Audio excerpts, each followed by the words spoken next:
Oh, I wanted to get that. I like this. All right. Shut it down.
Are we ready to start?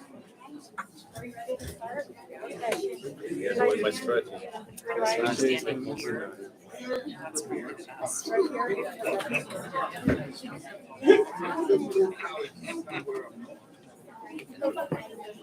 Behind the table, okay. Cozy with you guys for a second. Okay. Welcome, everybody.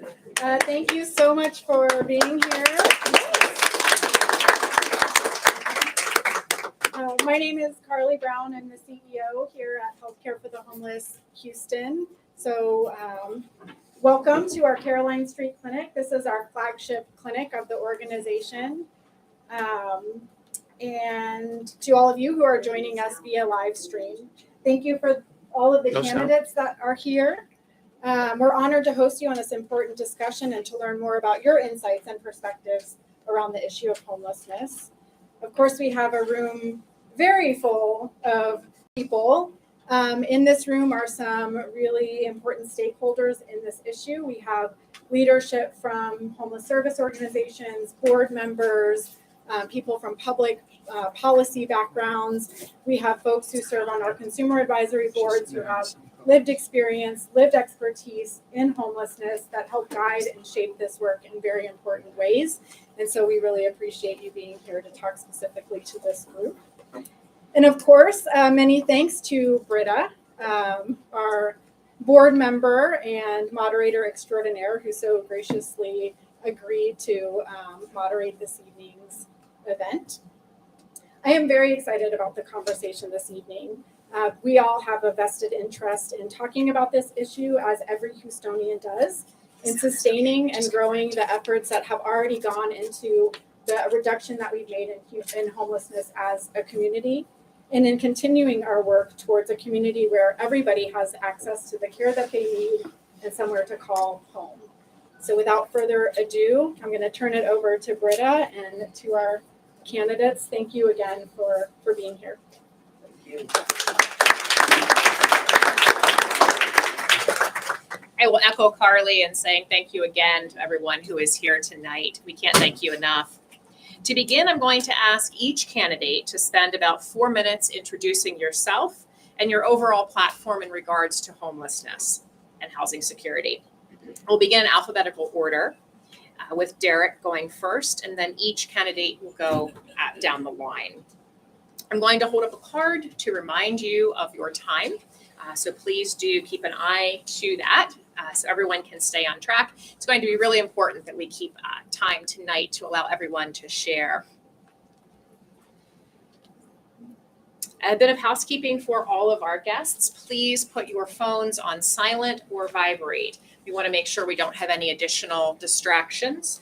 In addition to that, if you do need to step out or to use the restroom, please do so. Please try not to be moving around while a candidate is speaking. It can be very distracting. And lastly, there are refreshments in the hallway should you need those. I'm going to go ahead and get started with our first candidate. Derek, if you'd like to start us off. And again, please do remember 1 minute for your introduction and then 3 minutes for your platform. You don't need to take the whole time, but please do not take any additional time. All right. I'm going to stand right here, excuse me, guys, so I'm not cut off on the stream.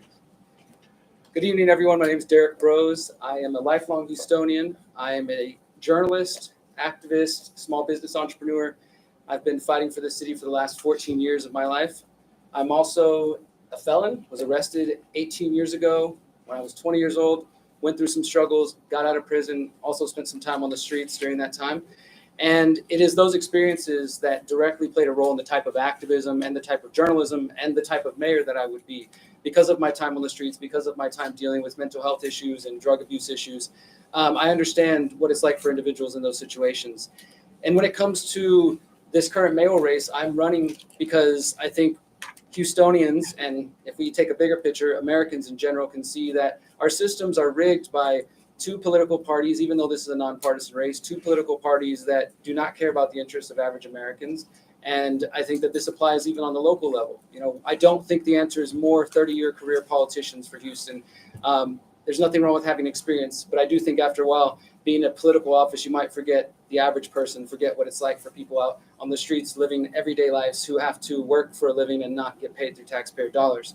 So I'm coming at it from that as somebody who wants to amplify the voice of Houstonians and to expose corruption entrenched in City Hall. When it comes to homelessness issues, I'm really excited for this conversation because, like most of the problems we're facing, from my perspective, there are common sense solutions that are simply not being applied to the conversation. We're not hearing about the potential to solve homelessness by working with local private businesses like we're seeing in other cities. There's immense opportunity right now, especially post-COVID, to do some really powerful things that I'm going to share tonight in my answers to really put a dent in homelessness. And of course, we have to get to conversations that actually address the root causes of homelessness and poverty. And, we can't always just be reactive and band-aiding a solution. At some point, we should have a conversation about why it is that people get to the point of being on the streets, why it is that Americans, Houston's not as bad as some other parts of America, but by and large, there are thousands, tens of thousands, probably hundreds of thousands, if not millions of Americans who are just a couple of paychecks away from being on the street themselves. If something goes wrong, they might not have the money they need to take care of emergency services. So this affects all of us, even those of us who are blessed right now to be in a home and taken care of with food in the fridge, right?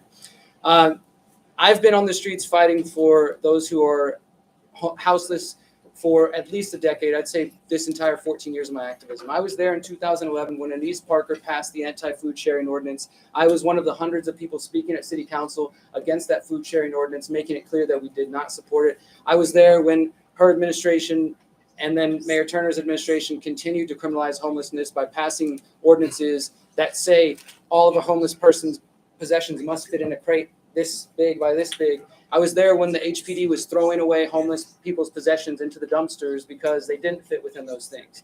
I was there when they were criminalizing sleeping on sidewalks between these hours and the hours. Obviously, we need solutions, but all of these efforts have been an attack and a criminalization of those on the streets instead of actually trying to address the problems. And I wholeheartedly, we'll talk more about this later, stand against the efforts to ticket Food Not Bombs and other groups who are trying to feed the homeless and the houseless at the downtown library and other areas of Houston. As a mayoral candidate, as an activist, as a Houstonian, as a human being, I care about those who are on the streets, and I will continue to fight with and for them, whether I make it to the mayoral office or not. Thank you guys for your time. Thank you. We'll go next to Robert. Good evening. First of all, thank y'all for the invitation. I'm Councilmember Robert Gallegos. I've been in office for the last 10 years. And I'm proud of serving District I. District I covers downtown, Edo, most of the East End, the Hobby Airport area, along the Port of Houston, and a little bit of Northeast Houston. Proud of what we've been able to accomplish. I worked with two mayors, Mayor Parker and Mayor Turner. We've accomplished a lot in regards to reducing homelessness these past 10 years. The New York Times last year had an article claiming that Houston is the model for other cities to follow in regards to reducing homelessness. Again, we reduced homelessness in the last 10 years by more than half. And granted, there's still more work to be done. As a council member, I know when I took office 10 years ago, I was approached by Search. Search was planning to move their offices from Midtown into my district, District I. They came into my office and they asked, council member, will you support us going into your district? And I said, definitely. After listening to them and seeing what Search has to offer, I said, definitely, I will support you. Beacon is also in my district. I have gone to Beacon many times to their gala that they have every year in support. I've toured their facility. They provide great service. And this is a coalition that we need to stick with. In regards to the way home for the city of Houston, where we have over 100 organizations working together to make sure that we do provide housing for those that don't have housing. And that's why we are leading the nation in regards to solving our homeless issues, is because we work together. California, for example, I understand that the cities and the state and the county, they all have their own priorities. And that's why they haven't been successful. But we are successful because of the way home and having over 100 organizations working together. And as the next mayor, I will continue to make sure that we continue to work together to provide homeless and find housing for those that still don't have housing here in the city of Houston. Thank you.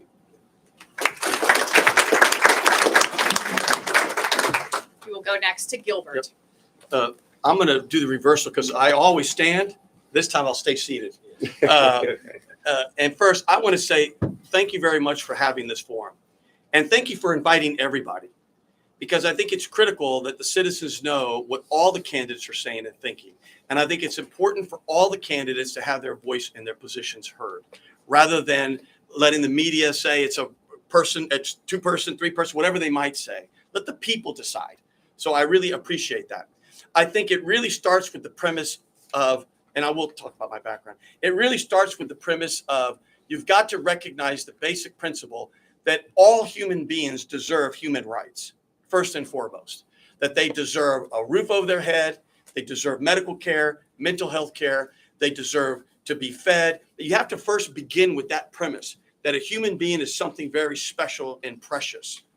And then you have to recognize that all the players that are involved are really doing it as a labor of love, because it's difficult to work in the homeless community and work with the homeless. It's difficult, challenging, and it can be frustrating. So you have to recognize that the players that are doing it are really angels here in Houston.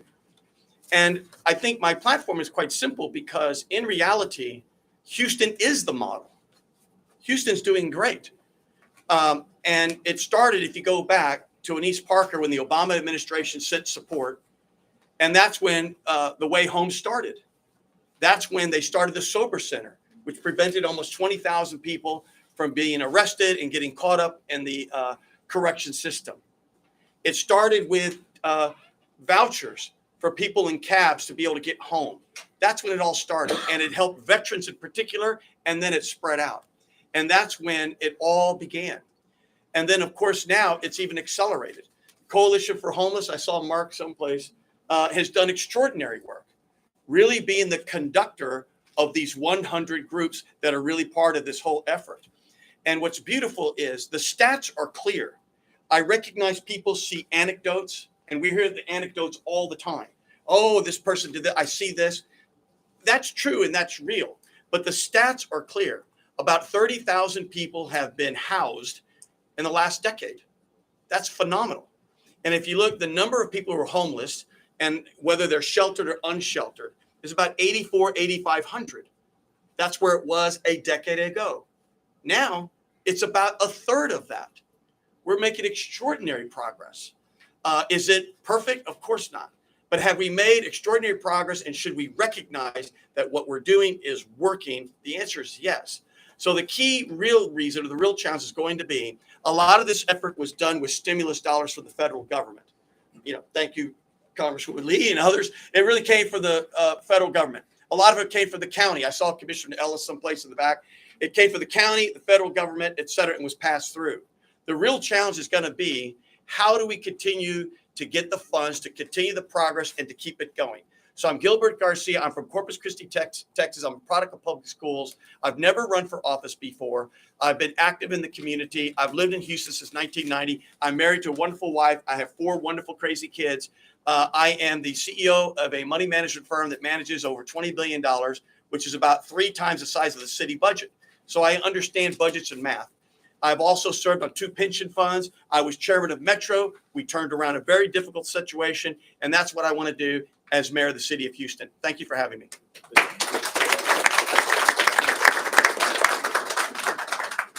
Thank you. No? Let me first thank this wonderful organization for organizing this wonderful event. And I want to thank all the candidates. I want to thank all of you for being here. I want to thank all the people watching us today. My name is Naufal Hujami, and I did run for mayor of Houston and for a Harris County judge. And I'm running again for mayor of Houston as a family with my wife for over 20 years. And our 4 children, all born and raised in Houston, Texas. 3 of them born and raised in Sunnyside. That's very important. I have over 25 years of experience as an entrepreneur, as a U.S. national security strategist, a member of the Center of Strategic in Washington, D.C. I have been all over the world. I speak fluently many languages. I have been involved with both sides, Democrats and Republican, for over 25 years in the policies at federal, state, and local place. You see a lot of things being done because people like me in the shadow are getting it done. That's very important that you need to understand this part. I'm a former Texas chairman and the vice chairman of the Modern Whig Party. We have over 55,000 veterans as a member under my command. Do we have any veterans here today with us? Because I want to thank you for your service. No veterans today? Thank you. When you're talking about homeless, my focus also for how many veterans we have as a homeless right now. That's I'm gonna come back for it later. I'm an inventor, master degree in risk management, and many other stuff. But the most important is the attitude. It's too much fighting used. Let's be realistic. I'm an independent, and I've been involved with the Democrat and Republican. We are just fighting instead of focus on what is the problem so we can help each other. Like I said, I want to bring the right and the left to a common ground so we can move forward. My fellow Houstonians, the last 3 years brought so many difficulties, from high prices of food, electricity, rent, mortgage, and all the expenses you all know with the high inflation. But we always bond as one community. We all lost someone or something to the pandemic this last 3 years. We want it or not, we did lose a lot these 3 years. But we always bond as one community, regardless of which political affiliation or any kind of differences. We always bond. And we all saw that during Harvey, when Mattress Mac opened his doors to all Houstonians, regardless of who they were. He opened his doors. He told me, you come in, I help you. You all know that. That's Houston what I'm running for. We bond as one community. Also, we saw how we bond as one community during the sports events. When Astros won the world champion, you see Democrats, Republican partying together, sitting at the table. That's what we want to do. Is first the attitude we need to bring to Houston. Houstonians are tired of fighting each other, are tired of using the race car and the ethnicity car, are tired of using something happened a long time. Houstonians want something new, want to move forward. Houstonians want to do business, not fighting each other, not talking about something doesn't have to do with our daily problems. I did my personal audits to Harris County when I did run for Harris County judge and to the city of Houston. And let me tell you something. We all talk about the organization. Last year's the Covenant House of the Homeless got over $10 million. Many federal funds been given to those homeless coalition. My question is, I want to make sure as a mayor, where are you spending this money? I want to make sure that money has been spent on the right programs. And that's to make sure that there is accountability and we know where the money is going. Two, let me tell you something. My proposal, I'm going to tell you something. We have the main types of the homelessness: episodic, transitional, and chronicle. Chronicle is the worst one. Chronicle, we have over 25,000 right now. This is the exact numbers. That's the one they are sleeping already in the streets or in their cars for over a year. And we want to help that one by creating the mobile health, the mobile service for the homeless for City of Houston. We go to them. Thank you. Thank you. Thank you. We'll turn now to Lee. So I'm Lee Kaplan. I'm running for mayor. I'll keep this short. I want to say, first of all, I knew very little about homelessness 2 or 3 years ago. And what I've learned about it is the amount of labor-intensive work that is required to help people who are homeless, because they're not just homeless. They frequently have mental problems. They frequently don't really know how to work. They don't have clothing so that they can function a work environment. They don't have transportation. What I did is I went and visited with Mike Nichols a year and a half ago and his staff, because I just wanted to learn more. Mike was a CEO of Cisco, and he had transitioned from the private sector to working on this. And it's very humbling to see people work that hard on a problem which their own families probably don't experience. And that's the thing that makes this a great city. Being mayor is an executive position. It's not a legislative one. What it really requires is for you to lead and to inspire. And in my mind, what the city has not really done is recognize the people who do what they do for people who are homeless. In fact, for years, the police have been the front line in dealing with homelessness. And that's maybe a crimped or cramped reaction to people who didn't like seeing people on the streets. I think that the ordinance that was passed to essentially ticket people and forbid them from feeding the homeless was ill thought out. And that's not to say that Anise Parker was a person of ill will, but I think that administration did not think through what they were doing. the essence of leadership is thinking hard about what do we do about a problem. So in the course of my running for mayor, I went and talked to some nonprofits. And one of the things I learned is just how hard it is to deal with the city bureaucracy.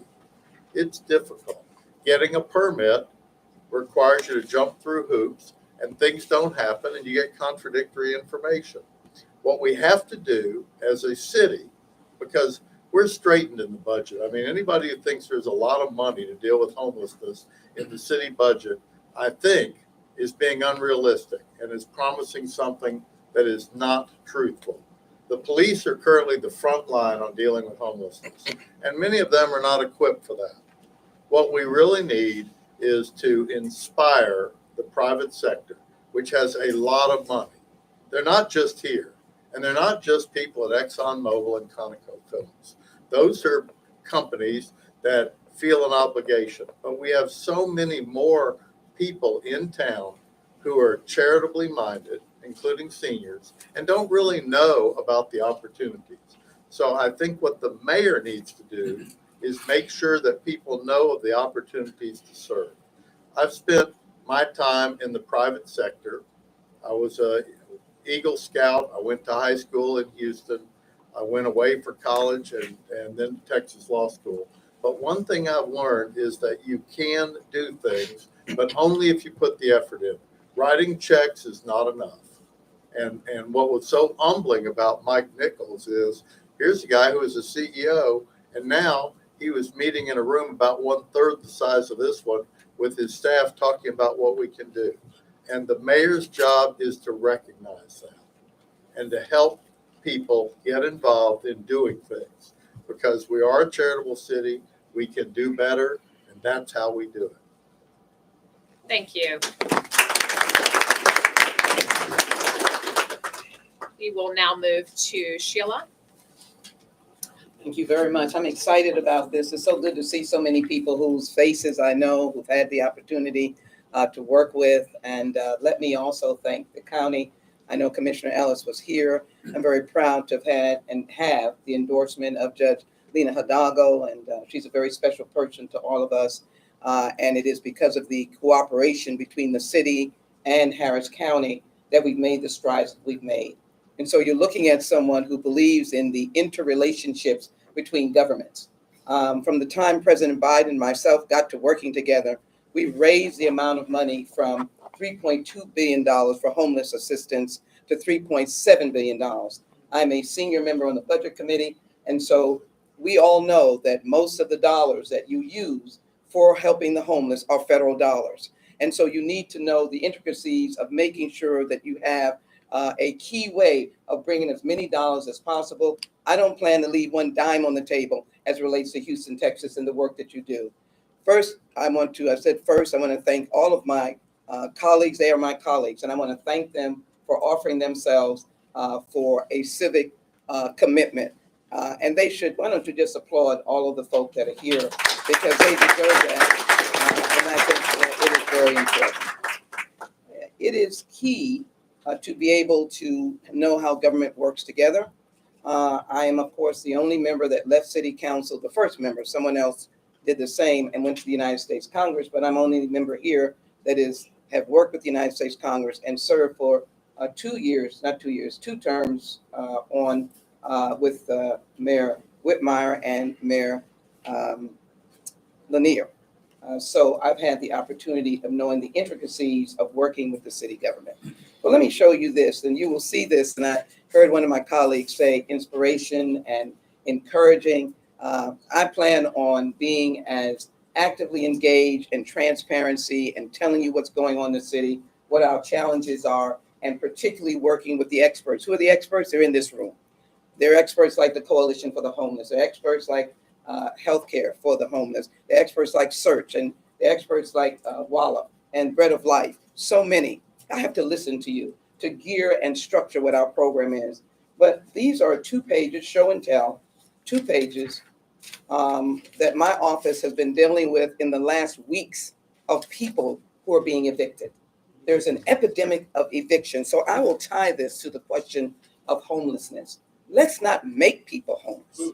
Let's begin to have a city that articulates the need of apartments or homes that are rented. We need them. I went to a meeting, and before I went out of the meeting, I had 2 people come up to me, not to say you did a great job. I need help because I'm being evicted. Let me be very clear that one of them, because of our office, got their case dismissed this week alone. So we've got to be able to interact with all of those. So my efforts will be to ensure that we have homeless dollars here. It will be to have continuing of care, wraparound services when we deal with the homeless, have permanent housing. What we've been doing is having, and the city has done a great job, council member is right. What we've been doing is having 1 year of vouchers. Let's get permanent housing, permanent vouchers, wraparound services. Let's have homeless assistance from the federal government.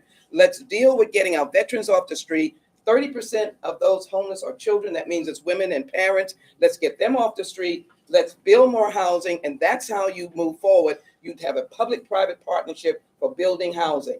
I believe that eviction is an epidemic. That means homelessness is an epidemic. I want to end the epidemic. We ended the pandemic. If we can end the pandemic, we're going to end the epidemic of homelessness. And I'm going to lead you as a city mayor to do so. Remember, a legislative agenda, getting bills passed, working the legislature translates very well to being a CEO. I look forward to being excited about working with each and every one of you. Evictions have got to stop. Thank you. I do want to mention, we have an empty chair. MJ Khan was invited to be here tonight and was not able to be. So we will now go to John. Hey, thank you. Thank you for the sponsors and the stakeholders that brings us together tonight. I want everyone to understand that I believe each and every one of us are a public servant, whether you're ever on the ballot or not. I look in your eyes tonight, each of us are public servants. And I think someday we're going to be judged. What did you do with your public service? Mine began when I was a senior at University of Houston. I was working my way through U of H as a food stamp caseworker in the state program. I did home visits. My entire adult life is one of public service. I would do home visits across our city in every community, looking at the application for the food stamps. I can recall a lady that molded and shaped my attitudes about helping folks, in that I was checking her electric bill, which was part of the criteria.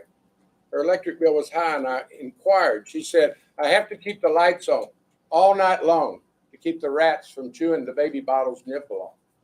That is the John Whitmire that was shaped and molded by being a social worker. I believe that we have a great opportunity in the city of Houston to go even double down on helping the homeless in our community. But we have to be united. We've heard the different levels of government. That's not enough. We've got to broaden our base. We're right here in the shadows of the medical center. We have to incorporate the medical center and let them know that this is their responsibility. We have to go to corporate Houston. In the shadows of Minute Maid Park, where the billionaires play ball, we have an encampment tonight. Unacceptable. My model is a haven for hope in San Antonio. Houston's doing a great job of trying to have affordable housing and reduce its population. But we need one-stop shopping. I challenge you to, on your way home, Google Haven for Hope. I've been there twice. Second time I took Mayor Turner's administrators with me. They have a residential for women, residential for men. They have a daycare center. They have an animal shelter. And then they have a courtyard. 800 people at night, no questions asked, get to be housed in an open air. Porta cans, showers, the food bank feeds you. You have security. If a police officer picks up a vagrant, they don't take them to jail. They take them to Haven for Hope. We've got to raise money to have our Haven for Hope. I've actually looked for sites that would be acceptable. We'll raise the money to do it. We'll incorporate county, city, state, and national resources, and we will be the model. Let me close by this other element, a reentry program. I chair criminal justice. I work with defendants and parolees and their families and victims. You name folks that need our services, the folks reentering society. It is a shame for somebody to be released from Huntsville or our county jail with no place to live, no resources. We've got to provide job opportunities, health care for these individuals, and a place to live. Let's go to work. I wish I was in charge tomorrow because I'm fired up as a problem solver for many, many years. Thank you. Thank you. We will now go next to Robin.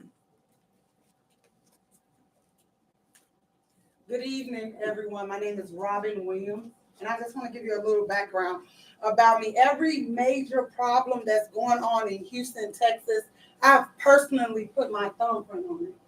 Serving as a police officer, I was there. Homelessness, I addressed it first. I'm the first one that's there. Come to the center a little bit. Just start over, Robin Williams for me. My name is Robin Williams, and I am running for mayor. I've literally put my thumbprint on every issue Houston has. Homelessness, as a police officer, I was there. I'm always going to be there. First responders are always there, and we don't chase cameras neither. Second, we go into Harris County Jail. 31 inmates died. We have an issue where you're guilty until you're proven innocent. I was a detention officer. When fighting for the United States of America in 2011 at the height of a war, at the age of 19, I raised my right hand and said, I'll do it. And during one of the finest branches, the United States Marine Corps. And then at the age of 23, I answered another call. I worked for the American Red Cross, reconnecting refugees displaced by war. I understand it. I get it. I get immigrants looking for food. I get it. I was there opening the doors, feeding the homeless. I've always done it, but I want to give a round of applause to Miss Tammy. She's on my team. This young lady answered a call for the young lady that was arrested for sleeping in a car with a dog and a child. And she answered the call without cameras being there. She did it. She called me and said, hey, I have to do this. So she took $400 of her own money to go and get that young lady's car towed out. And not only that, she finished a promise that a seasoned politician made that she or he did not complete. So I want to thank you, Miss Tammy, for being a great Houstonian. And then we lead into my own personal experience. My mother struggled with schizoaffective major depression throughout my entire childhood. She was addicted to drugs, a victim of human trafficking. I'm a product of my mother, and I'm so proud of her because she was able to change. And I stand before you guys and say, my mom was homeless. My mom struggled with schizoaffective. So when I became a mental health trained officer, that was my passion. I know all about it. The first people, someone sick on a homeless person is a person in a blue uniform.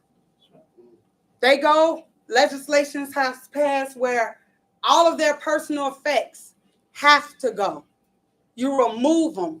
And then we have individuals getting tickets, Class C misdemeanors for feeding humans as if we're feeding ducks on the streets. Houston, you have an opportunity to break the mold. A change of direction is here. My name is Robin Williams. Thank you.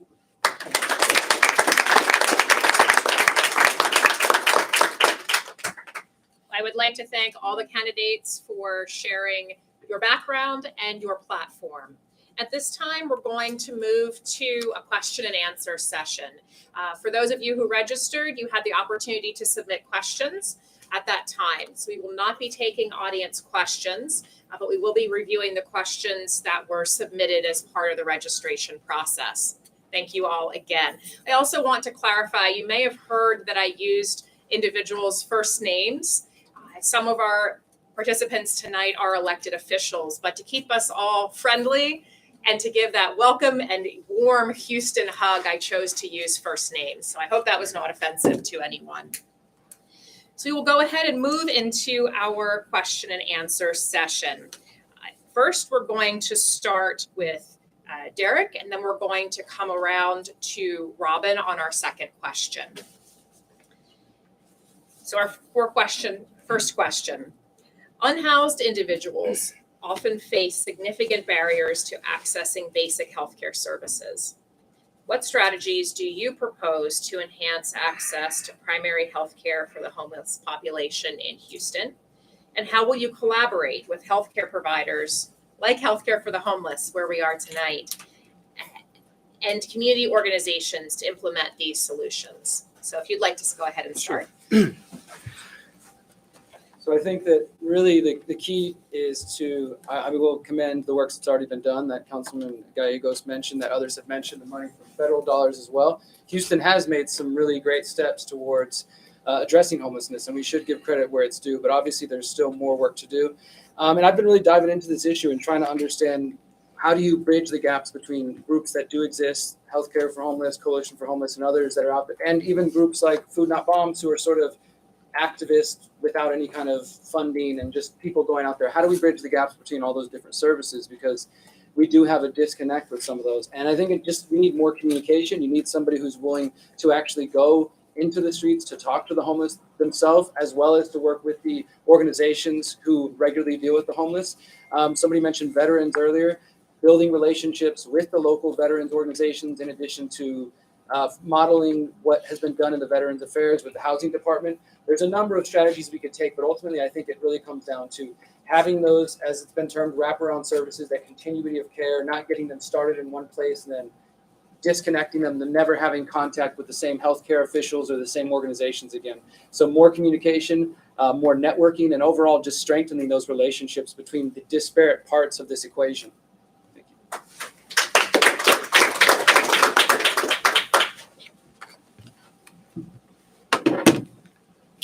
Again, as council member for these past 10 years, proud that we were able to provide housing for more than half of the homeless individuals in the city of Houston. And just this past February, we actually did a ribbon cutting for the Navigation Center, which provides housing for 100 individuals. And we have the outreach team that goes out and talks to homeless individuals. We try to encourage them to come to the Navigation Center. Once that they're there, then we have wraparound services. We provide job training. We have health care. We have mental health care there as well. So as the next mayor, what I want to do is expand that in regards to the Navigation Center. We're the first city in the state of Texas that offers a Navigation Center. What I'd like to do is provide a Navigation Center in 4 different quadrants throughout the city. And that way work with Harris Health, work with the Harris Center also to provide mental health care for those that are in need. I know that the Harris Center reached out to me some time ago stating that they wanted to come into some property in my district to provide services for those with mental health that are having issues in regards to getting help, providing housing for individuals that have mental health. So I went and toured the facility that they were looking at. And I know that as a council member, unfortunately, we have many people that say that they want to help, but they don't want it in their community. So all I asked for was to provide security. So they do have deputies from the Sheriff's Department providing security, and it's been working great. As mayor, that's what I want to continue doing. Thank you. Thank you. We'll now go to Gilbert. Thank you. Again, a lot of things are working very well. The biggest challenge is going to be how do we replace or replenish the federal funds that we have today? And how do we keep these things going and continue to build on them? And I think working with the medical center and other private sector is critical, but you got to explain to them from a business and math perspective, which is something that they can understand. When you look at how much it costs for someone to be homeless on the street, from various community services, from mental health, from health services, from the justice system, it's estimated it's about $100,000 to $110,000 per person per year. They've got to recognize that that doesn't make sense when to get someone in the Navigation Center, which is doing fantastic, and get them into housing, get them a housing voucher, which, by the way, the time for a voucher has gone from almost 2 years to now about 30 or 40 days. We're making great strides, but to get them through the process and to get them permanent housing, at the end of the day, we're making great progress. We need them to understand it's costing us $100,000 to $110,000 to get them through the system is barely 25% of that. It makes great business sense away from the human element, which should be paramount, but away from the human element to get to what they believe in as dollars and cents of return on investment. It's a great return on our investment to continue to invest in these programs to get them housed, get them through the system as quick as possible, and get them housing. Thank you. Thank you. Speaking about the experience as I did the audit to Harris County and City of Houston, I heard a lot of good talk, but we are lack of action in Houston for the last 20 years. Like you said, my friend Kaplan, yes, we have the first thing we need to focus to fix is the bureaucracy at the City of Houston and Harris County. Okay, what I propose from my experience all over the world. So we're going to create at those City of Houston civic community centers. We have them everywhere, but we are not using full resources we have in these community centers. We're going to create one representative going to be there, so the homeless can go to him, public sector can go to him. They want to help, they want to offer donation, they're going to go to him. The federal fund can be there. So this place, we're going to cut that bureaucracy. So the homeless, they don't want to deal with the bureaucracy. That's the truth. I talked to them. They don't want to deal with the bureaucracy. They want to go to one place and they want to get it done within 24 hours. They don't want to wait 1 week, 10 months and hear nice talk. No, they want action. They want to be fast. That's the first thing. The second thing, as I said, the model in France, the model in Europe, the model in Asia.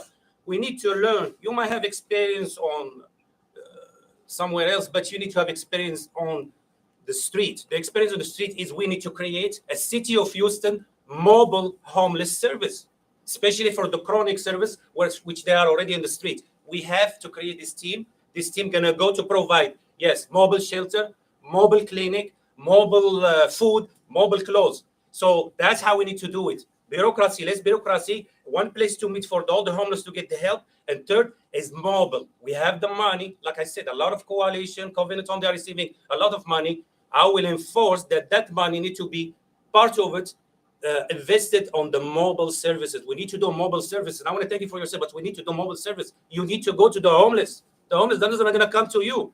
You need to go to him. Thank you. Thank you. Lee? I'll try to be precise. First, the money's going to run out. The feds and the state are not going to give us money. So let's get a reality check on that. Doing good is labor intensive. And what we have to do is involve the private sector here. We need mobile vans. We need people to volunteer some of their time to be mental health professionals.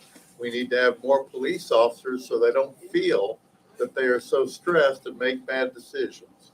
We need to have a permit system that works better for the city. When I've talked to people at Agape, they told me the horror stories of trying to get permits just for their building, let alone their housing. And if the city has a mayor, an executive, who says you have to do these things and these things have to happen, and if we don't have them happening, we'll move on and find a new person to run that department. That's really important, inspiring and leading, because we cannot count on the punch bowl from the legislature or the Congress. Thank you. I'm going to quickly repeat the question for those of you who may have forgotten what the question was. So unhoused individuals often face significant barriers to accessing basic healthcare services. What strategies do you propose to enhance access to primary healthcare for the homeless population in Houston? And how will you collaborate with healthcare providers like Healthcare for the Homeless Houston, where we are tonight, and community organizations to implement these solutions? So, Sheila? Cooperation, collaboration is extremely important. And I would offer to say we have our trials and tribulations in the federal government, but we've yet to close. And so there will be enough fights to ensure that at least we still have 3 billion plus and going up for homeless assistance across the nation. We have a wonderful, wonderful group of committed, passionate people. That's who I'm going to go to. And yes, the organization that is now hosting us will be one of the anchors of collaborating. But here's my efforts. One, we will take the hospitals. For example, St. Joseph Hospital was going to close a couple of years ago. They're one of the hospitals that was treating homeless in the downtown area. I worked hard to keep them open. We'll work with hospitals, but we'll invigorate the city's health department. It will be a resource place to collaborate with other health entities to make sure that we have a program of treating those who need to have. And remember what I said, good health care as homeless, their children, their families, and their seniors. And I think it is important that we have a sector in the city that deals with homelessness. I plan to have a person in my, excuse me for using the term, cabinet administration that is specifically focused on the homeless. I also expect to coordinate the Houston Housing Authority, Housing Community Development, the City Health Department. And remember what I said, working with the county. We will get the health services to those. We have an organization right here that we're standing in that has the expertise and can help us collaborate to make sure that children, families, and seniors who are homeless are taken care of. But what did I start out by saying? We have a pandemic of epidemic of homelessness through evictions. Let's get these problems solved, working with those who are chronically homeless, our veterans, those people suffering from mental health challenges, get those behavioral wraparound services, and really go right into it. I want to bring it down, bring it down, Thank you. bring it down. Using my experience and contacts, I know for a fact what we have to do. We have to expand Medicaid. Medicaid expansion would be paid for by the federal government. It would not only address the homeless healthcare needs, it would address all uninsured in Houston, Texas, particularly our undocumented community. I would challenge any of you some afternoon, go on the weekend to West Park and Hillcroft. Thousands of Central Americans are there enjoying their native food. Those, unfortunately, are looking for health care as well. What we have to do is beyond our base. We got to quit talking to each other while we're working hard as we can. We've got to go to the med schools. We're the national and international leader in healthcare providers. We've got to recruit the medical schools. There again, that corporate community, and for sure, those that own these sports facilities. I will get the owner of the Rockets, the Texans, and the Astros in a room and say, you know, Houston's been very good to y'all. I'm going to give you 90 days to come up with your plan to assist with health care for the homeless. I know how to get it done. I've got a record of fixing things. Just turn me loose, and we'll make a significant difference. Thank you. Robin. So I'm just going to give you a lesson really quick. So if you have pen and paper, get it out. I'm going to get some really important factors out. So as a law enforcement officer, who's the first one there? Police officers and firefighters or firemen or fire. I'm not biased. You can call me a policeman. But it's something that we do. When we get called out to an individual in a state of psychosis, when you're in a state of psychosis, you don't know if you're doing something right or wrong. You just know my body's reacting and I'm misbehaving and I don't know what's happening. So as a police officer, I'm on the scene for healthcare for homeless. That's someone I'll call as an advocate. Hey, I have an individual who's having psychosis. The individual told me that he or she is diagnosed with bipolar. Calling them, using them as a resource allows us to bring that homeless individual to a facility instead of arresting them for a Class B trespassing because they overuse a criminal justice system. Class B trespassing all day for homeless personnel. If you go into the jail, Harris County Jail is filled up with homeless personnel that cannot afford to pay bond. That is disgusting. It should never happen. Mariah case should have never happened. That officer should have never arrived to McDonald's and put handcuffs on her because they have the ability to use a victim's advocate.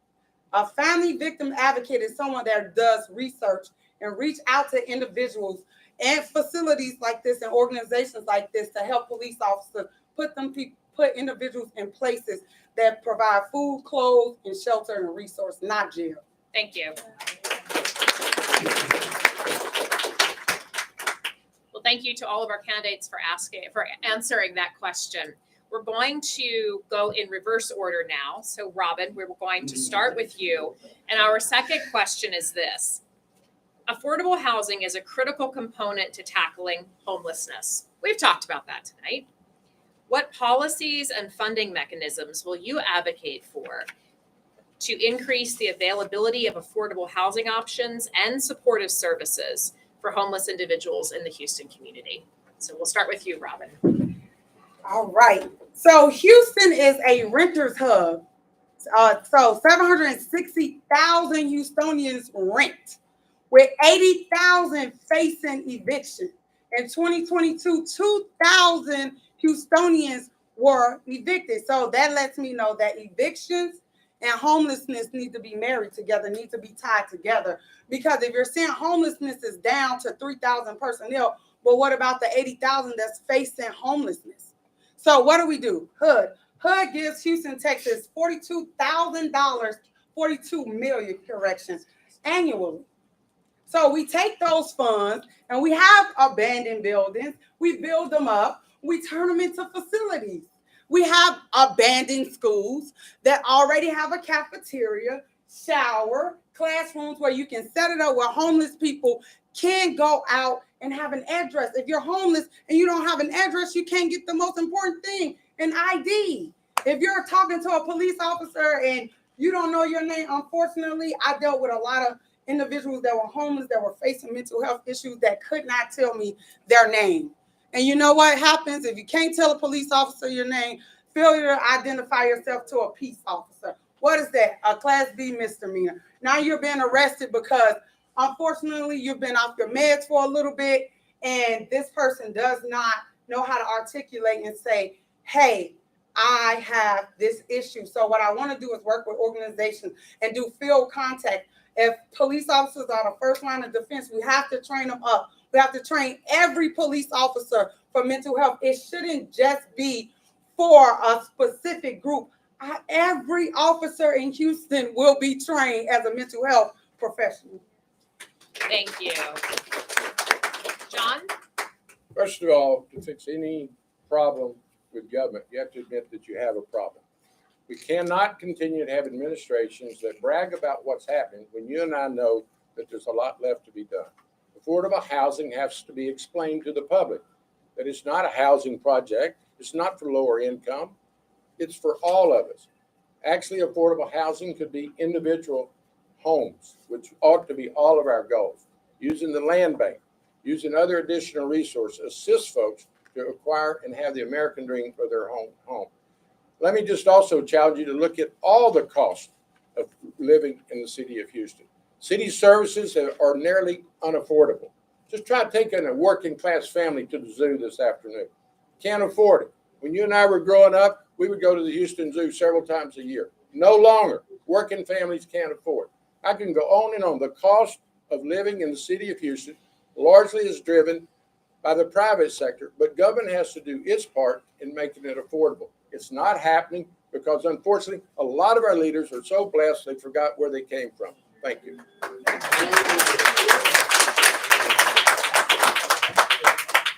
Sheila? 2010, we passed the Affordable Care Act with the Medicaid expansion, which I was key in getting. And it was our Republican governors that would not accept it. One governor after another would not accept it. We tried to do it county by county. We tried to work with the legislature. No help whatsoever. So I'm looking forward to working again to reinforce the importance of expanded Medicaid to help those who are in need. As it relates to housing, let me be very clear. There's a program across the nation that I've been looking at. We have properties here. We need to sell those properties to people for $1 so that they can be restored and we can put homeless persons in them. We should also be building more affordable housing, but we should be building housing that can be afforded, and that if these individuals cannot afford to purchase it, they can afford it and we can utilize rental assistance. Those happen to be federal dollars. Public-private partnership. There is another program in Austin, and I'm glad one was mentioned, called the tiny houses. I happen to be interested in the tiny houses. I think we have enough land to do the tiny houses and put people in those properties. I will look at every creative aspect. So 1, public-private partnership. 2, properties that we have here in the city that we can sell for $1 and have it restored. I'm looking at that program right now. 3, tiny houses. Number 4, we need to be able to up our ass. Whatever happens to federal dollars that come, let's not turn our back on them and let's grab them. Make sure that we have enough for rental assistance and have a bridge for those who are on the precipice of getting evicted. Again, what did I say? Eviction is an epidemic. I want to bring it down, down, down, which puts a dent in homelessness for veterans and others, and keep up behavioral services. Thank you very much. Thank you. I will read the question again for our remaining panelists. Affordable housing is a critical component to tackling homelessness. What policies and funding mechanisms will you advocate for to increase the availability of affordable housing options and supportive services for homeless individuals in the Houston community? Lee. First of all, reality check. The city doesn't have money to make housing more affordable. What it does have is the ability to issue permits more timely. When somebody takes out a loan to build a house, if they have to wait a year rather than 2 months to get a permit, they pay a whole lot more interest. That naturally deters people from taking on the burden of building a housing project of any sort. Second, it's a process that should not be filled with cronyism. Y'all may recall that the mayor withdrew one housing project proposal or didn't agree to it, and it just so happened that one of his friends was an investor in another project. Ultimately, somebody stood up and complained, for which they were fired, and the mayor did show some embarrassment and withdrew that proposal. But the truth is, cronyism is something that is in human nature, and we cannot allow it. So one suggestion is permitting that's timely. Number two is being fair about how we get these benefits distributed, because people don't always do stuff out of the goodness of their heart. Some of them do it for the profit motive. And three, we need to recognize people who do the labor-intensive work to build houses. An example of that is Habitat for Humanity. Another is Agape, both of whom I've dealt with at some length. Then there's Houston Area Women's Center, which houses people temporarily. My wife has been chair of that board in the past, and a lot of our nighttime talk used to concern how we can make Hawk work better. It's all labor intensive. We can't forget that. Thank you. Let me get to the point. Last week, I was invited to the Baptist Church in Sunnyside, and I saw too many seniors people. They are wondering, and they are telling us why we did vote for these people before, and now we have $500,000 houses in Sunnyside and acre homes. They cannot afford and they cannot stay there. The first step we have to do is we have to be honest with ourselves, regardless if you are Democrat or Republican or something else. The city of Houston has the money, has the resources, has already programs in place. As I said in 2019, when I was in the TV, when I did the audit to the city of Houston, they have the first home buyer down payment assistance. It's too much bureaucracy. There's no working. I propose the monthly mortgage payment.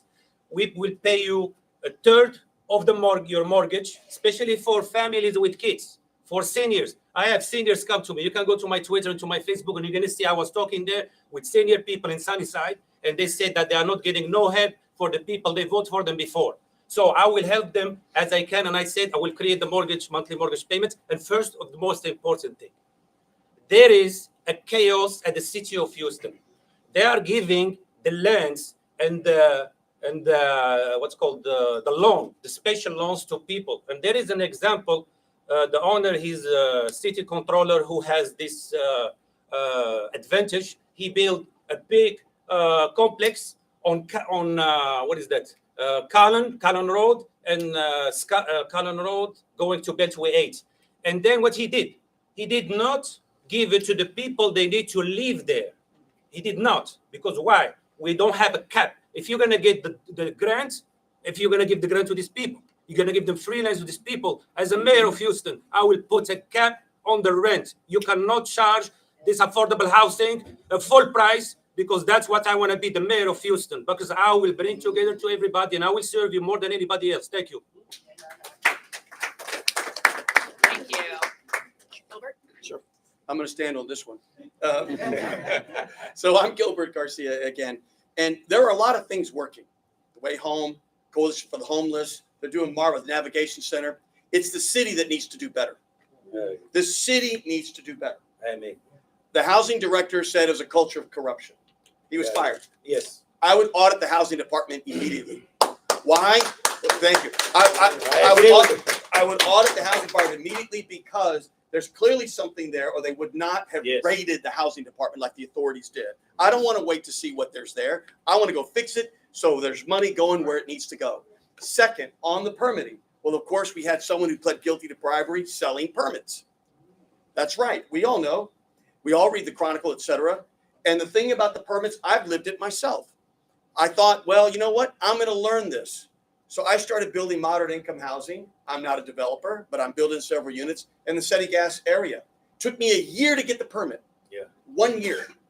That is unacceptable because it's in everyone's interest to get those properties on the tax rolls to generate tax revenue. It's in everybody's interest to get people moving back into the city. It's in everybody's interest to build moderate income housing. 1 year to get a permit is not acceptable. We need to do better. There's lots of people doing great things. The city needs to do its part and needs to do better.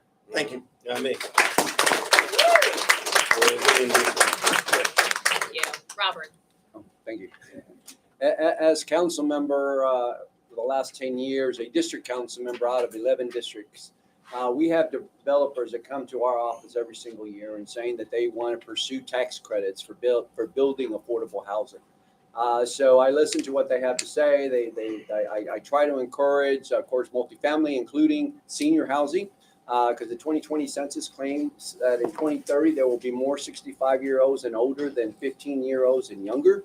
So we have to make sure we do provide senior housing for seniors as well. Otherwise, we will have a lot of seniors homeless after 2030 and so on. So as a council member, I have approved tax credits for these developers. Of course, it goes to the state, and it's up to the state to actually approve which developers get the contracts.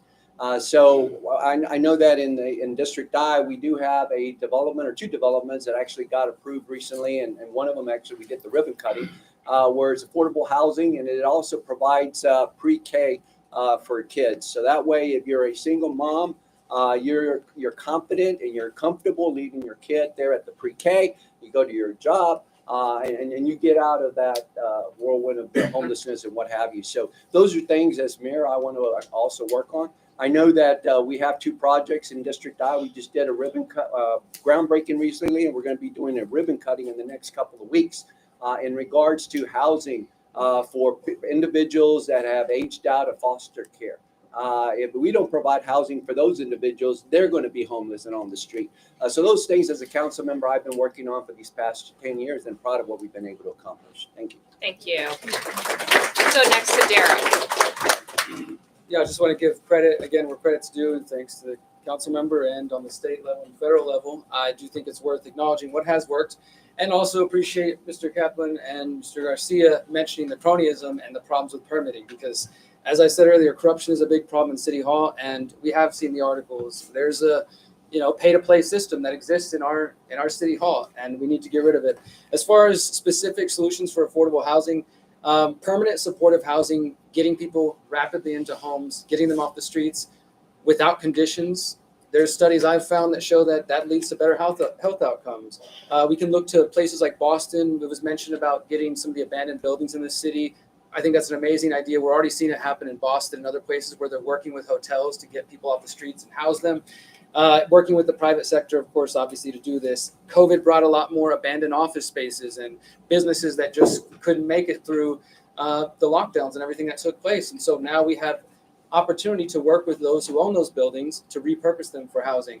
We also, as I mentioned earlier, you have the housing department and the Veterans Affairs department. They're doing housing vouchers, which connects to the supportive services within the VA. We could do things like that by working with the private sector.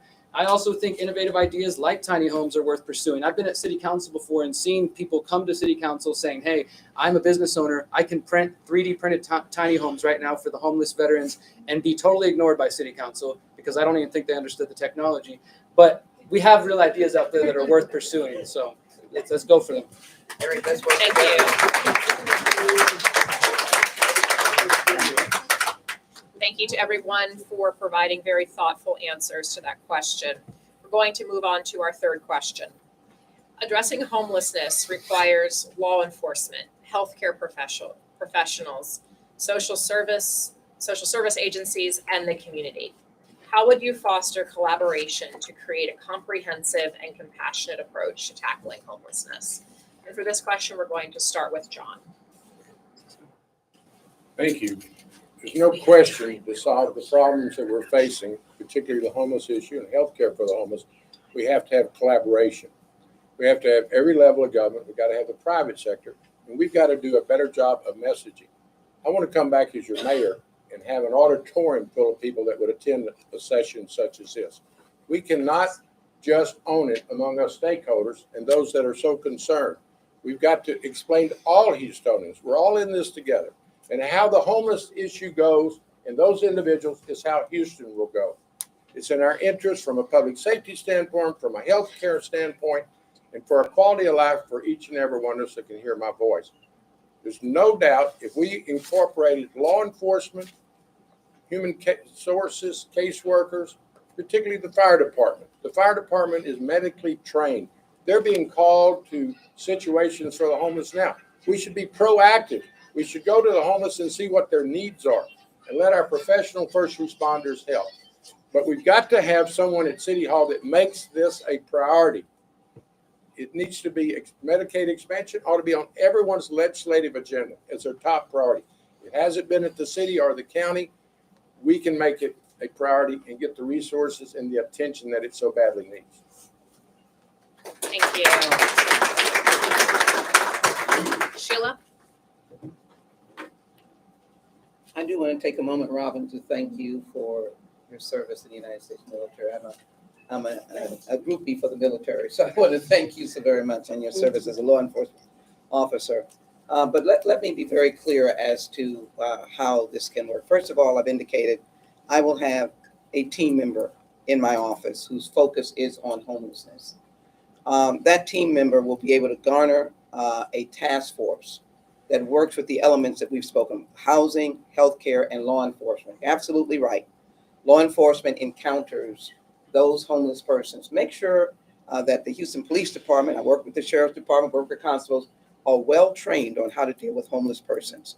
Remember, when you see them, they're either veterans, many times I said children and families, but mental health concerns are there. I didn't say this about me. For many years, I would join the veterans at Stand Down. What was Stand Down? That was gathering all the homeless veterans and providing all the vendors and services. I'm aware of how to gather people who are in need and be able to encourage them to accept services. So we'll have a task force that will inform me whether or not we do this every quarter to go out and deal with those who are chronically on the street. Remember what I said, I want to be able to get the housing, the dollar housing.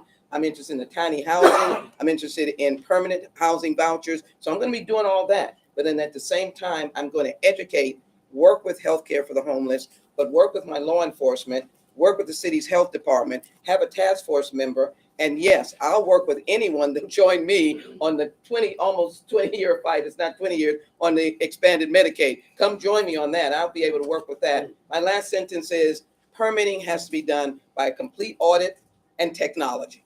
You got to expedite it, but you can use human beings, but you got to be able to use the technology to expedite it and to move it forward. Someone on my staff will always be in the ear of the mayor if I happen to have the privilege of doing so, and we'll be focused on homelessness every single day. We'll get it done. Thank you so very much. Thank you. So what's the question? Addressing homelessness requires law enforcement, healthcare professionals, social services, and the community. How would you foster collaboration to create a comprehensive and compassionate approach to tackling homelessness? Well, one thing I learned, which I did not know until I was running for mayor, we have half as many police officers per capita as Chicago and New York. And we haven't increased the number in 20 years. I think we have 20 fewer than we had 20 years ago. With a city that's much bigger, 650 square miles, and a much larger population.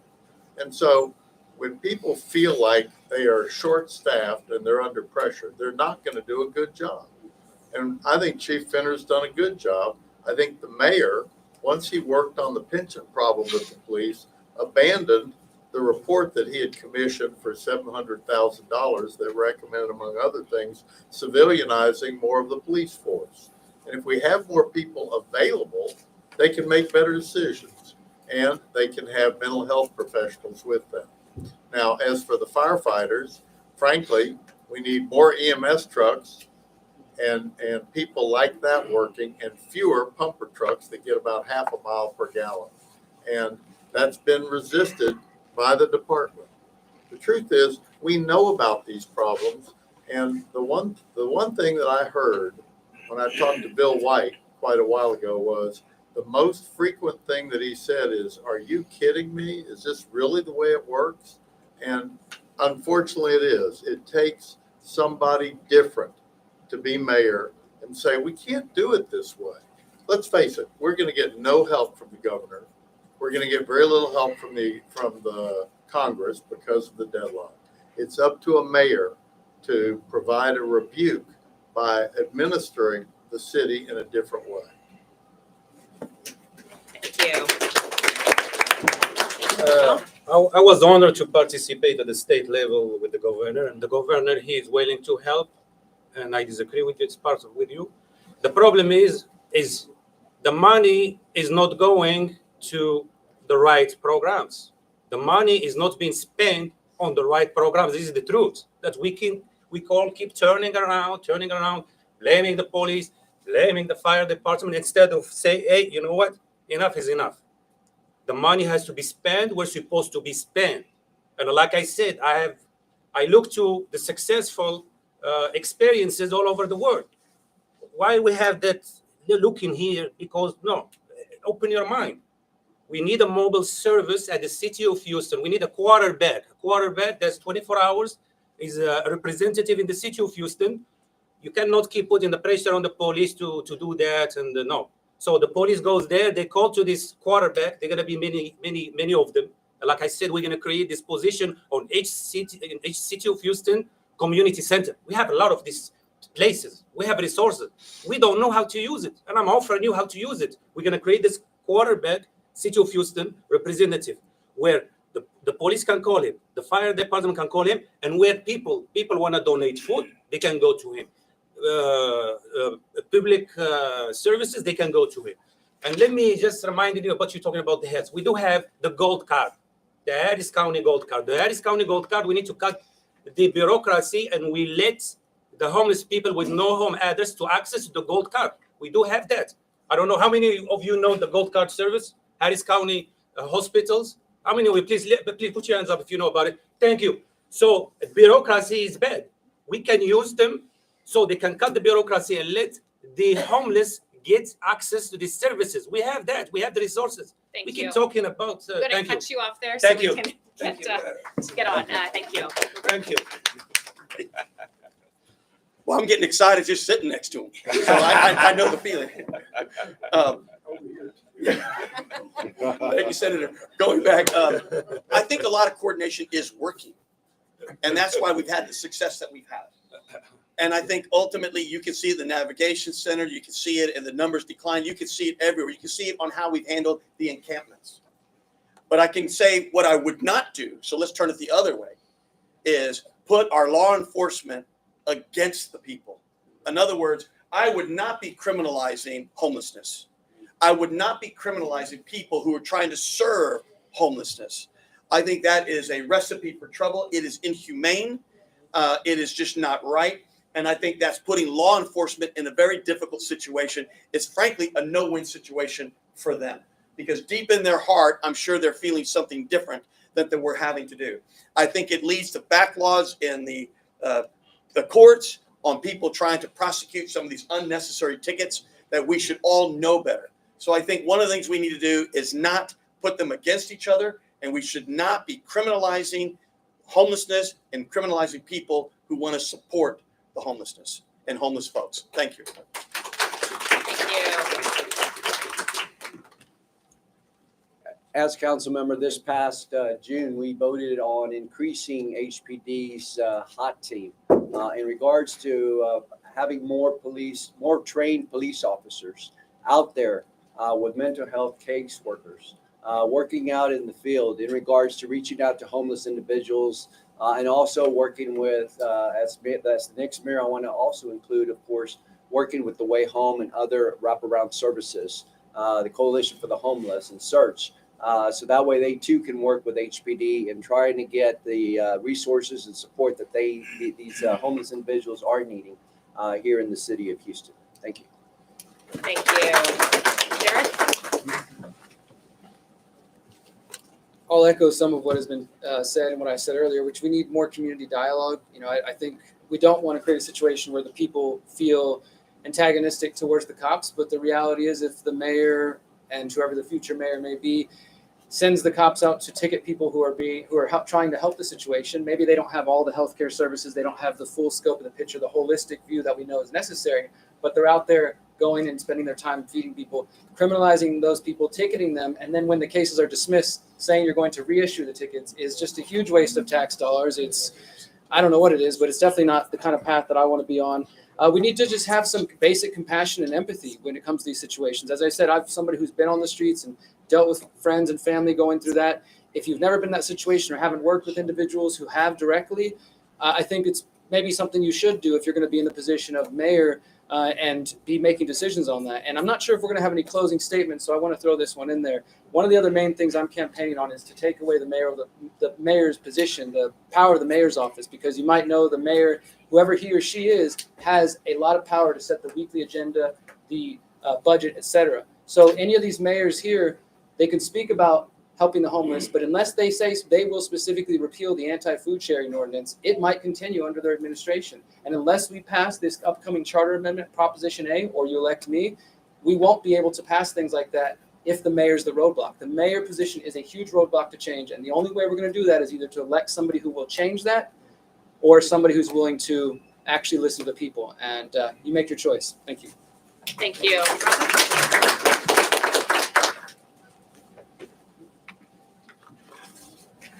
So fun fact, I actually sit on the board for tiny homes in California. So I want to give a big shout out to Miss Chanel, who's the founder of it. So I sit on the board. I'm all for it. My mom was homeless, so that's my passion. Then we go into law enforcement. We keep bringing up law enforcement because we're the first on the front line. Anytime there's a natural disaster, as law enforcement. But I want to teach you a word. EDO stands for Emergency Detention Order. Anytime we come in contact with anyone that's suffering from mental health issues, we have to rely on healthcare facilities. And I'll tell you a story. I had a young man. He was taller than me, bigger than me, and he was in a state of psychosis. And we ride single car. And so he's in the back, he's freaking out. I'm about to freak out because I'm driving this 6'8" man, and I'm 5'6", 5'7" on a good day on my ID. But this individual, I called some behavior, and hey, I have an individual that's suffering from schizophrenia. Do you have a bed available? Yes, we have a bed available. Does this person have Medicaid or any type of insurance? Do you have anything? No, I told you no. He said no. Well, unfortunately, we can't do anything with him. So I'm driving around. I'm calling my supervisor. I have this subject in my vehicle. We're going on a ride, and I'm playing whatever tunes he likes so he can calm down. And I'm on my way to St. Luke's Hospital, and a healthcare professional meets me there at the door and takes over. So thank you, healthcare professionals. Thank you, HHH, for what you do, because police officers need you. Thank you. I again appreciate everyone's time in answering these questions. We have a little bit of time, so we're going to have a fourth question. However, this may cause us to run over a few minutes. So for those of you who can take a couple extra minutes to cover this question, we invite you to do so. Our last question of the evening. How would you specifically promote access to trauma-informed mental health and substance use programs? And for this question, we're going to have Robert start.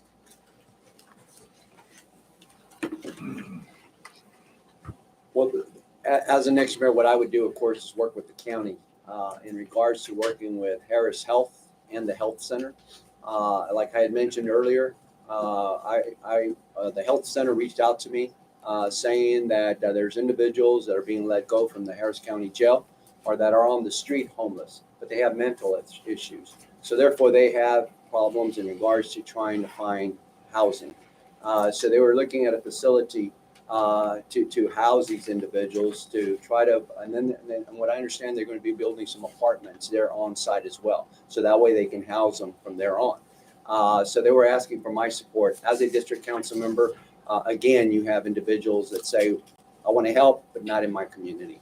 But I went and I toured this facility and found that they were going to provide professional services for these individuals.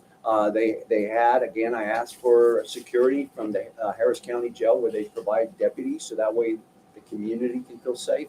And they're there now, and they're providing great work. As the next mayor, I will be open to providing housing for all that are homeless, those that are needing just health care or those that have mental health issues, providing health care for those as well. So as the next mayor, I will do that. Thank you. Thank you. First, it kind of goes back to what I said at the beginning. You have to recognize those that have mental health issues are the ones who need help the most. I mean, the way to judge a civilization for how they treat the most unfortunate or least fortunate, that's how you judge the success of any civilization. And so those are the ones we should help the most.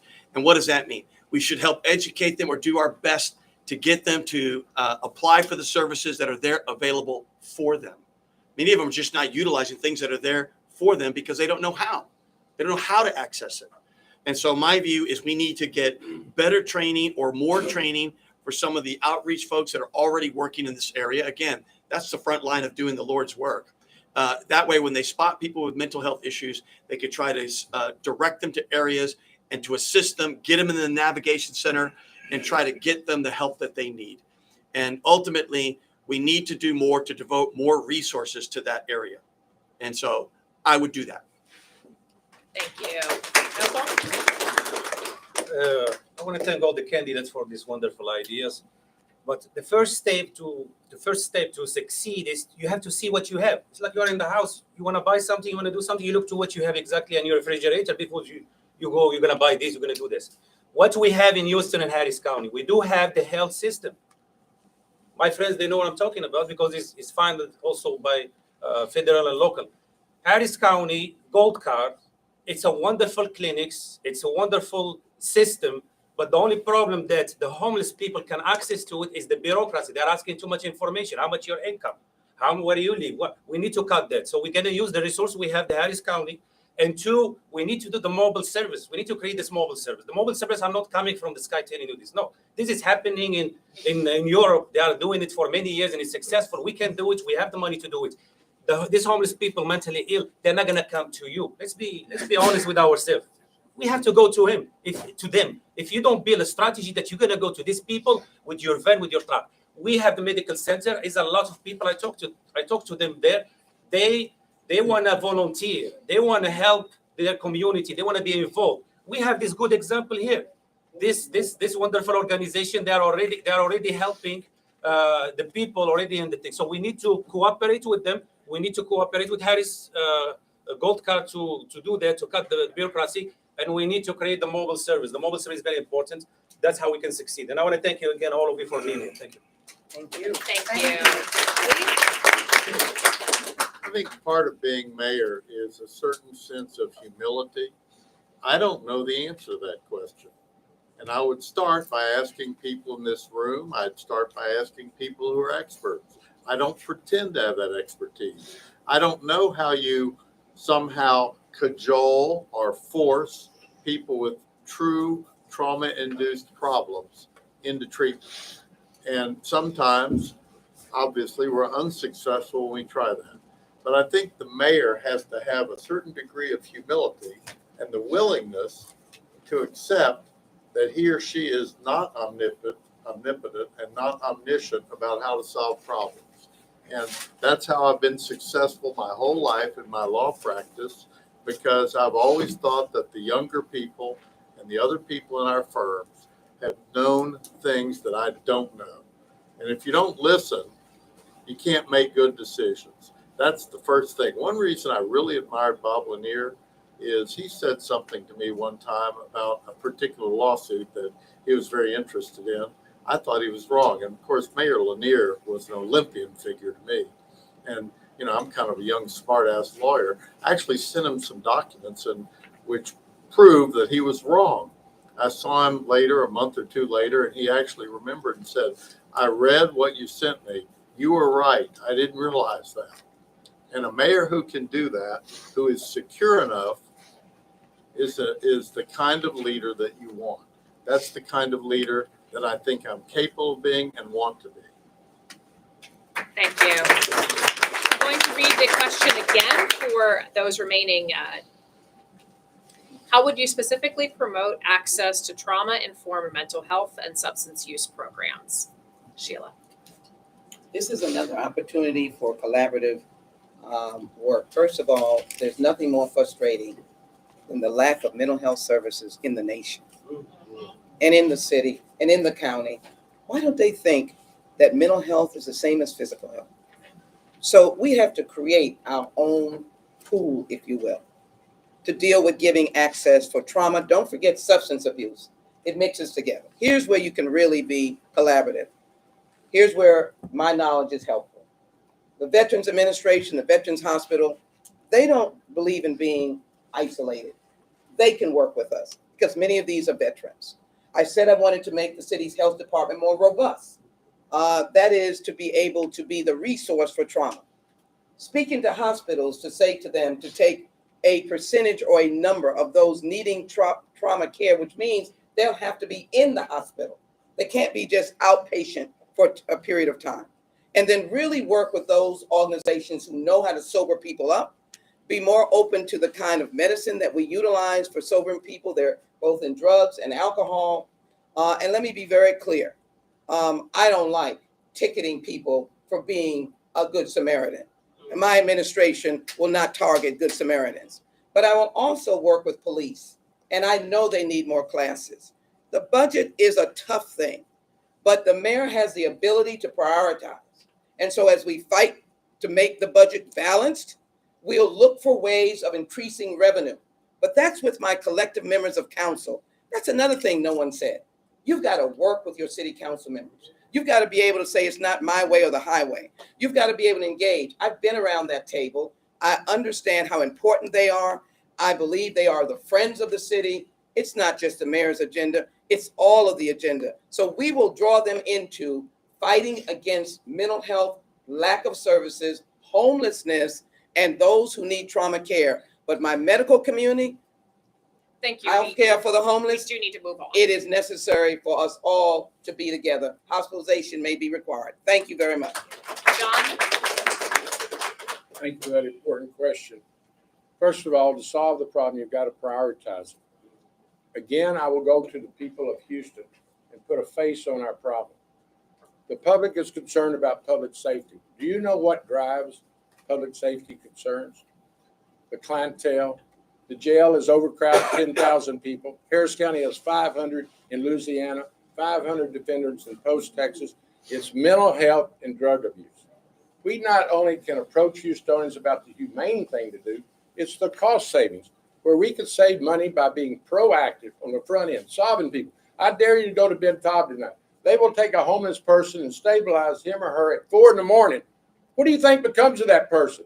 They have nowhere to go. They can't even find public transit at that time of the day. We have to treat people the way we want to be treated. We got to act like that's a family member that is being involved in the homeless issue. We do that, make it a priority. I can just start naming the people in this community that have not been requested to help. The business community, the faith community. We can't do it alone. Government can't do it alone. We have to unite all Houstonians and let them know this is their problem. It's their community that we've got to improve. Thank you. Thank you. Robin? Harris County spent $25 million shipping inmates to West Texas and Louisiana, taking them away from their family members and also putting them in a situation where they're unfamiliar with. So if we have $25 million to allow another jail to house our own, we could build our own. What are we doing? Separate inmates that have mental health issues from regular inmates. It stopped inmate on inmate attack. It stopped PREA, Prison Rape Elimination Act. It cuts down on a lot. And let me tell you this, as a law enforcement officer, I've never written a ticket. You can fact check it. I've never written a ticket for anyone feeding the homeless. I have never arrested a homeless personnel, even if they have committed a petty theft crime, stealing bread and lunch meat. If you're in a state of psychosis, you don't know what you're doing. So EDOs, emergency detention orders, work. This is where we lean on HHH and other healthcare facilities to back us. If they're our backbone, we have to use them. If we continue to brush over and act like mental health don't exist, it does. I'm a double standard. I served in the United States Marine Corps during a time of war, so there's a possibility that I may have PTSD. I served as a police officer in not only Hurricane Harvey, not only as Arctic freeze and COVID. I've seen well over 200 personnel. So I may have PTSD. So we need to make sure that mental health is screened. It is okay to have it. Thank you. Derek. All right, so in terms of trauma care and just really helping individuals who have mental health and substance abuse problems, as I spoke earlier, I have a background dealing with this directly, come from a family of folks who struggled with mental health and drug abuse. We need to have housing, make sure that housing comes with mental health services, right? Anyone who's looked at this problem knows that putting people in a building, even with the best of intentions alone, isn't going to solve the problem if they're still addicted to drugs, if they're still struggling with mental health. So you need to make sure that we do have drug abuse and recovery services connected to housing. And also, I think Mr. Hujami is correct about having mobile street clinics and medical street teams and community outreach. Instead of waiting to go to those homeless folks and for them to come to us, we need to go to them and go out to the communities and actually see what they need. And I also want to mention that, to me, the homelessness problem is a criminal justice issue. It really intersects with these problems because someone like myself going to prison at a young age, deciding to turn my life around, you get out of the city, you get out of prison, and as many folks know, you're not really given much resources when you come out. And if you don't have family or friends behind you, it's very easy to slip back into crime or end up on the streets or end up with mental health issues. So we have to recognize that the homelessness problem is directly tied to criminal justice issues. And since this is probably my last answer, I want to let you guys know, at the moment, the current mayor's office is trying to prevent me from being on the ballot this year because of my felony from 18 years ago. So this is something that's still happening in our world. People who get out of these systems, spend time in the streets and try to change their lives are still being affected and impacted by that. So this is something I care about very deeply. Thank you. Thank you to all of our amazing candidates for being here tonight. Please go out and vote. And I would like to turn it over to Carly, our wonderful CEO, for some final closing remarks. Yes. Thank you, Carly. Thank you. Again, my name is Carly. I'm the CEO here at HHH. I am not running for mayor, but I do really appreciate all of you being here and fielding the questions in the room. There's a lot of partners in this room. New Hope Housing, Harmony House, Search, the Beacon, the Coalition. We're all on the front lines every day behind the homeless response system. This work is obviously enormously important to us, and we look forward to working with the next administration. So again, we really appreciate our board members who are here, our staff members who are here, everybody that has come together to be here tonight and to talk about this important issue. So thank you. Good night, our Change Committee, our Consumer Advisory Board, the folks who have walked the walk, the backbone for this work that helps guide all of the work that we do. Thank you to the Change Committee, the Consumer Advisory Board. Have a good evening, everybody. Thank you. For our candidates, can I have a photo with all of you and Carly? Eric, thank you so much. Yeah. Yeah, you can photo all together. I want to sign it, right? And as long as it says what you said, yeah, I want to do it. I will send it to you.